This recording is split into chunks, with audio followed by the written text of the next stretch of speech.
একটা কথা সবসময় মনে রাখবেন, মানুষ কখনো আপন হতে পারে না কারো, শুধু আপন হয় এইটা। আবার এটা যদি কারোর জন্য বেশি হয়ে যায় অনেক, তার ভিতরে আর মানুষের মনুষ্যত্বটা থাকে না। সে এখন লেভেলটা অনেক বেড়ে যায়, তার আচার ব্যবহার নষ্ট হয়ে যায়।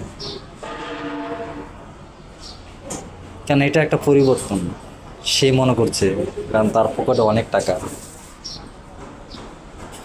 তোকে এই টাকাটা চেয়ে কিছুক্ষণের জন্য, আবার সময় হলে সে নিজে দিয়েছে আপনাকে, সে আবার নিয়ে চলেও যাবে। এই সময়টাকে নিয়ে অহংকার করেন না, অহংকার পতনের মূল।